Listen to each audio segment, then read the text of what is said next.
ఈరోజు మా lunch recipes ఏంటో చూపిస్తాను చూడండి. చిక్కుడుకాయ ఫ్రై చేస్తున్నానండి. చిక్కుడుకాయ కూర ఆల్రెడీ ఉడకబెట్టుకున్నానండి. ఉప్పు పసుపు వేసి ముక్కలు మెత్తగా ఉడికేదాకా ఉంచి ఉడకబెట్టుకున్నాను. ఇంకా తాలింపు వేసుకుందామండి.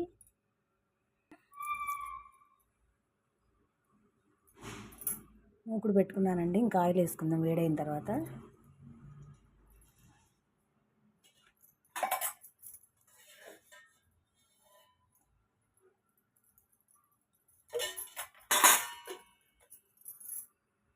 తెరవ మూత వేసుకుందామండి. నూనె హీట్ అయింది. ఆవాలు, కొంచెం శనగపప్పు, కొంచెం పొట్టు మినపప్పు అండి. దీంట్లోని కొద్దిగా ఇంగువ, ఒక ఎండు మిరపకాయ కూడా తుంచేసుకున్నాను.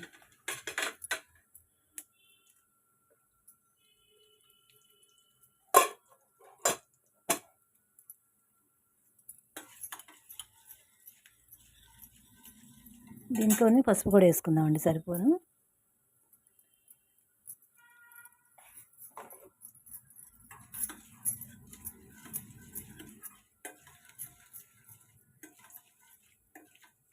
ఇప్పుడు చిక్కుడుకాయ ముక్కలు వేసుకుందామండి ఉడకబెట్టుకున్నవి.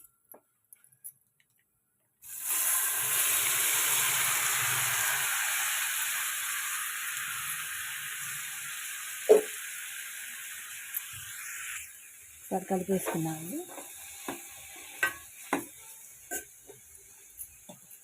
దీంట్లోని సాల్ట్ కూడా వేసేద్దాం. ఆల్రెడీ ఉడకబెట్టుకున్నప్పుడు వేసాం కాబట్టి చూసేసుకుందాం.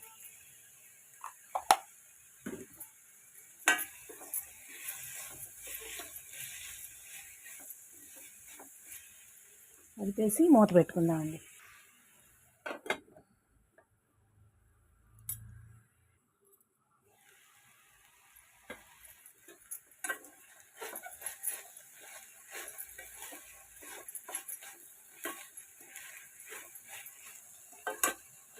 సింపుల్గా చేసుకోవచ్చండి ఇలా.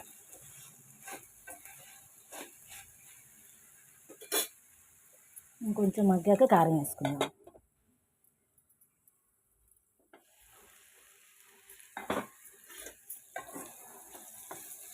ఇట్లా వేగితే సరిపోతుందండి. ఇప్పుడు కారం వేసుకుందాం ఇంట్లో.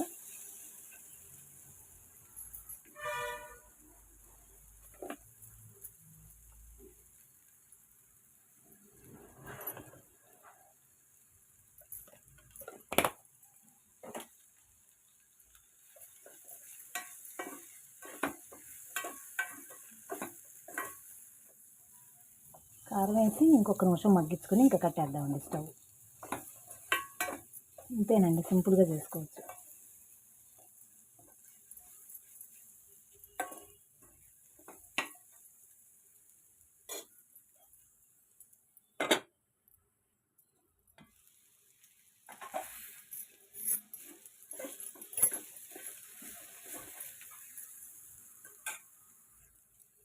అయిపోయిందండి. ఇంకా కొంచెం కొత్తిమీర చల్లేసి కట్టేద్దాం స్టవ్.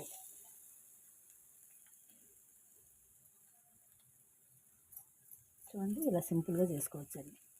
అప్పుడే కలిపేయకూడదు, కొంచెం అలా ఉంచితే ఆ ఫ్లేవర్ అంతా దానికి పడుతుంది. ఇంకా స్టవ్ ఆపేస్తున్నానండి. ఎంతో సింపుల్ అండ్ టేస్టీ చిక్కుడుకాయ ఫ్రై రెడీ అయిందండి. అంతేనండి, చాలా సింపుల్గా చేసుకోవచ్చు. దీని కాంబినేషన్గా సాంబార్ పెట్టానండి, అది ఉంది. అది చూపించలేదండి రెసిపీ. ఇంకా చిక్కుడుకాయ కూర ఒకటి చూపించాను. అంతేనండి, చాలా సింపుల్గా చేసుకోవచ్చు. ఎంతో టేస్టీగా ఉండి చిక్కుడుకాయ కూర రెడీ అయిందండి. ఈ వీడియో కనుక నచ్చితే లైక్ చేయండి, షేర్ చేయండి, నా ఛానల్ని సబ్స్క్రైబ్ చేయండి, సపోర్ట్ చేయండి. ఇంకా చూడండి, సాంబార్ ఉందండి. నేను మామిడికాయ తురిమి ఆవకాయలాగా పెట్టానండి. చట్నీ ఉంది. ఇంకా అంతేనండి ఈరోజు lunch recipes. Thank you for watching అండి.